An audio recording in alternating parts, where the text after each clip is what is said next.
Fred, all I have to say is good morning, letter carriers. You know, it's great to be back here in Detroit. And you know, Fred, I just want to remind you of something, just in case. 6 years ago, I was with you in Minneapolis. 4 years ago, I was with you in Philly. 2 years ago, I was with you in LA. I'm with you here in Detroit. Don't forget old Rich in 2 years when you go to Hawaii.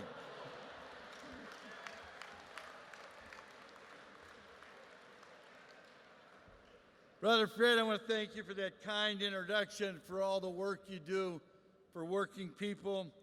You are truly, truly one of the great leaders of our labor movement, and it's an honor to call you my friend. I really do.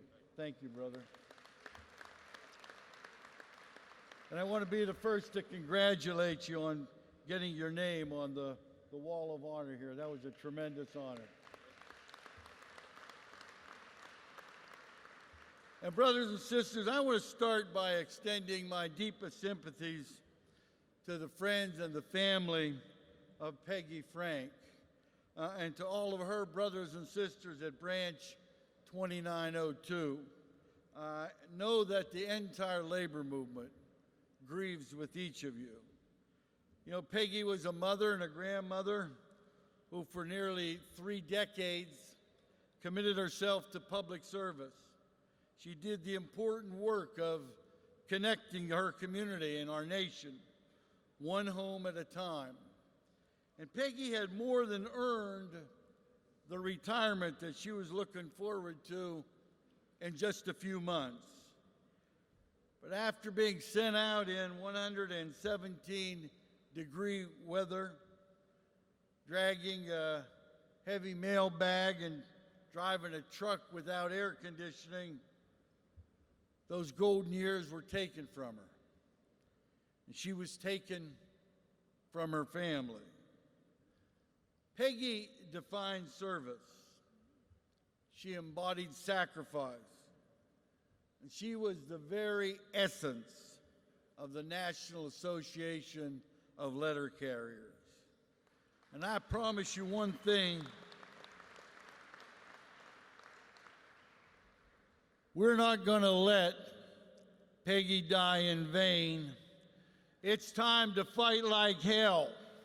Fight like hell to end injustice that's plaguing us, to end the indignity that we face, to end the inequality that's crippling our country, and to end the egregious idea that exploitation is the cost of doing business. This is our time to reclaim America for the people who build it and make it run. Brothers and sisters, are you ready to fight for that America?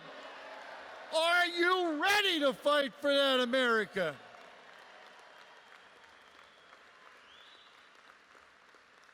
Well, the best way we do that is we organize, we mobilize, we bargain, we agitate, we march, we register, and we vote. Because this is our country.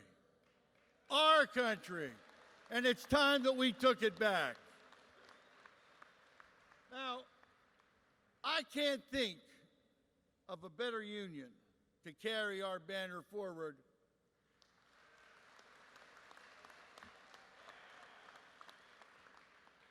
At a time of enormous challenge, you've demonstrated the labor movement's power. You've proven working people's ability to change the world for the better. You do it in your locals and at your work sites, and you do it every single day. And I want to take my hats off to you, because even in an open shop, you've organized 93% of the workers, and we're going to get that other 7% before we're done.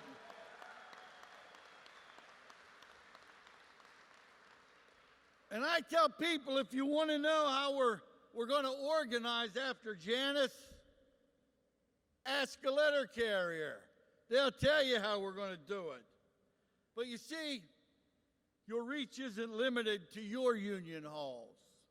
You've proven yourselves in our communities.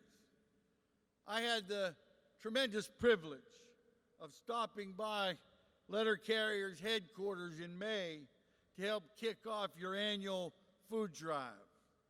And I saw your brothers and sisters preparing to carry out that unparalleled nationwide act of compassion.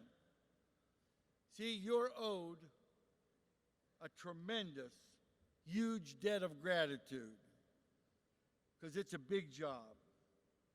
The largest one-day food drive in the world.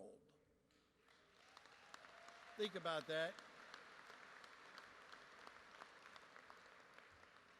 1.6 billion tons of food collected over a quarter of a century in more than 10,000 cities and towns.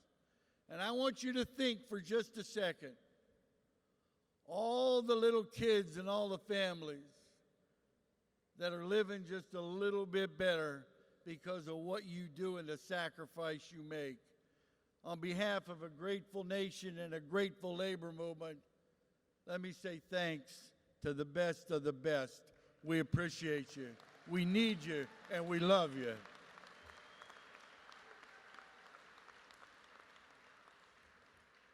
See, service is what you do. It's what you've always done. And you're in a league all of your own. From New York City to the most remote outposts of Alaska, for nearly 2.5 centuries, your work has enabled that fundamental American idea, e pluribus unum, out of many, one, to come to life. Your government, at its best, diligently serving the needs of all those who live and work here. So when I hear right-wingers talking about breaking up the post office and selling it off to the highest bidder, after I get so damn mad I spit, I often wonder what it is that they don't want to privatize. This is the best example, the best of the best, and they want to screw it up. What don't they want to put in the hands of corporate America? See, nothing gets me more riled up as when some know-nothing tells us how to do our job. Yeah.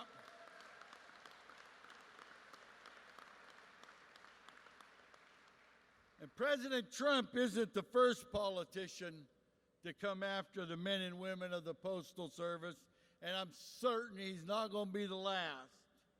Those corporate right wing wants to reduce mail delivery. They want to cut our benefits.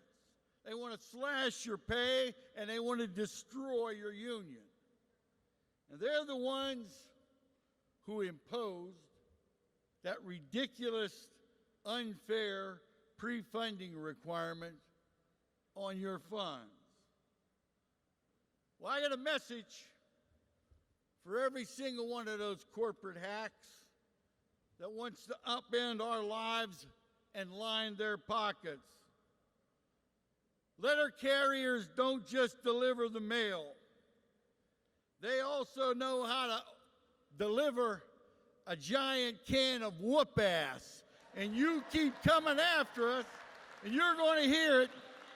So listen up out there, haters.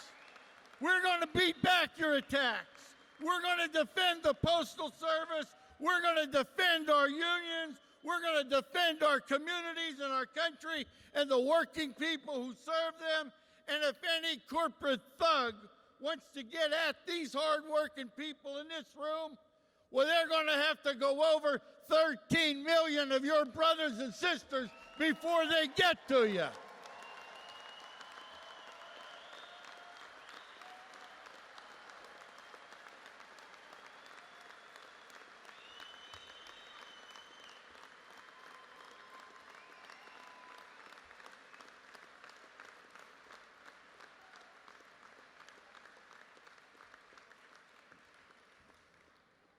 I know this won't be easy.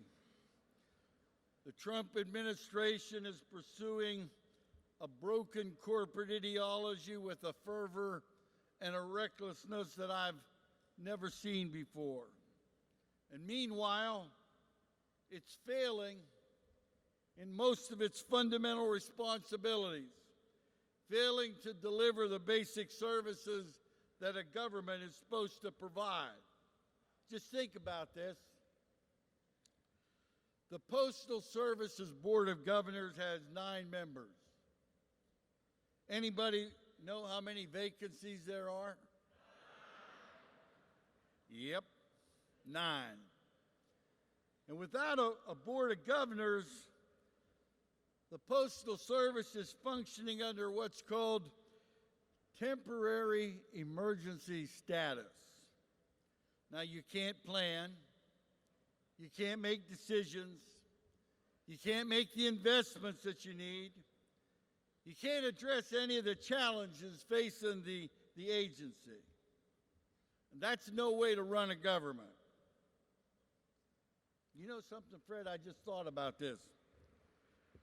Temporary agency is a pretty fitting term for how this administration does business.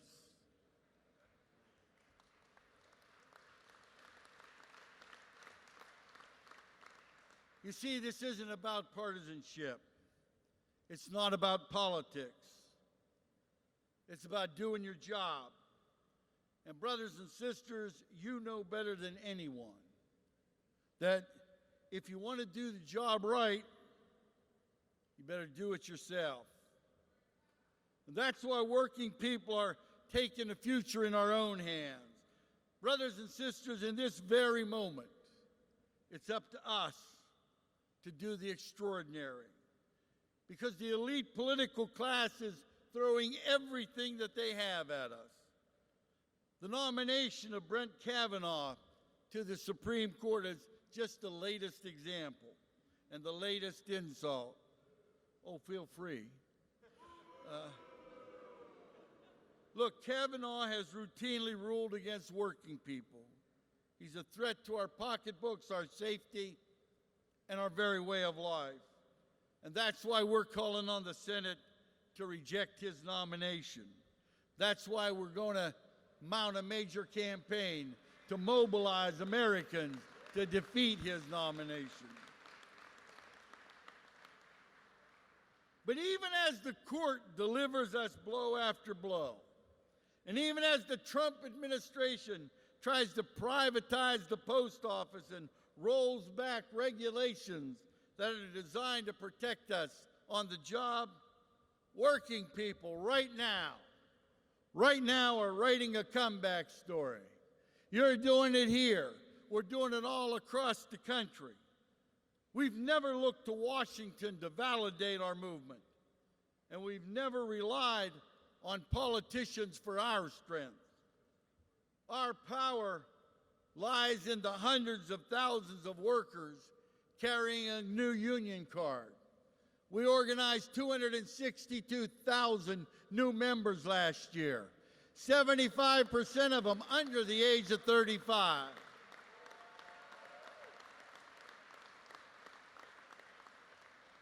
Our power lies in the tens of millions who want to vote today to join a union if given the chance. See, our power lies in the workers who are standing together, marching together, and fighting together in communities across the country, in every region, in every sector, arms locked tight together in solidarity. That's our power. And we intend on using it to break the corporation's hold on politics, to take back Washington and state houses and city halls for working people, and to stop the cycle of broken promises and to end the barrage of knives that have been stuck in our back. You see, we're unleashing the largest and most strategic member-to-member political program in our history. And that's how we win elections. We've done it in Pennsylvania, New Jersey, California, Wisconsin, Virginia. And now we're taking this wave all across the country. See, we're already, this union, you're already leading the charge. As we speak, letter carriers in Missouri are mobilizing and organizing against a despicable corporate-backed right-to-work referendum, and we are going to vote no on August 7th and beat Referendum A in Missouri.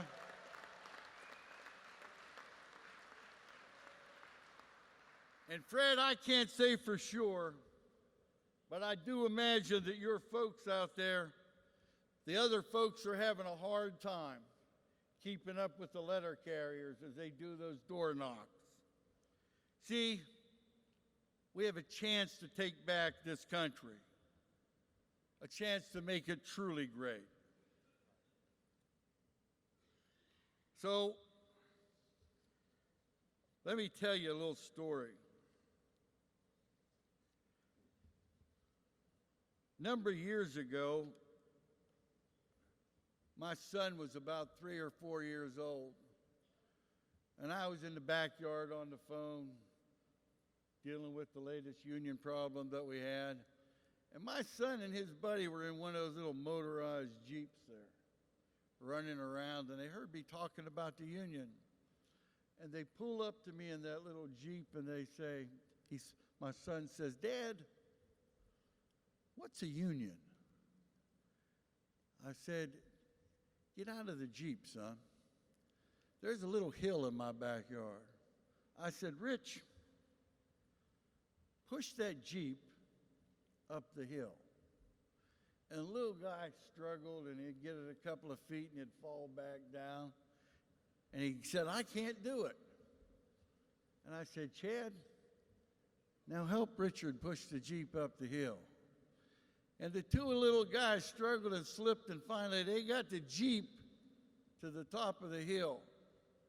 I said, "Son, that's a union. People coming together to do things together that they can't do alone."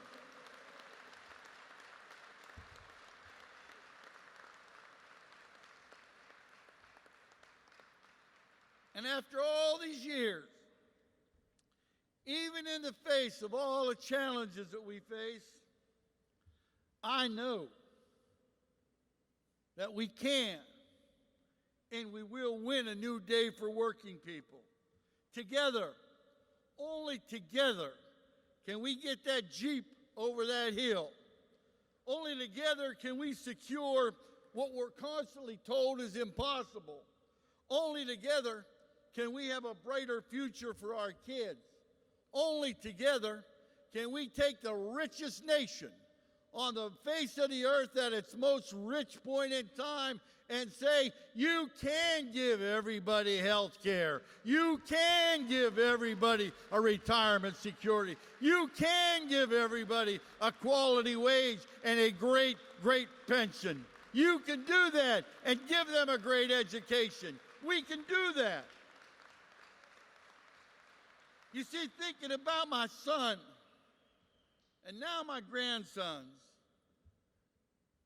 I look at them and I'm reminded just who it is that we're fighting for and what we're up against. And I sort of grin to myself because our opponents are well-funded and they're ruthless. They've rigged the rules. They've called us names. They've lied. They've told us unions aren't welcome. And after all of that, you know what I have to say? Bring it on. Bring it on. We've taken your best shot, and we're still standing. We're strong. We're powerful. We're united. And it's time, it's high time that we took our country back because we're the one who carry the mail. We teach the classes. We make the roads. We bake the bread. We lift the loads. We stand tall. We don't run and hide. We wake our country up every day. We tuck her into bed,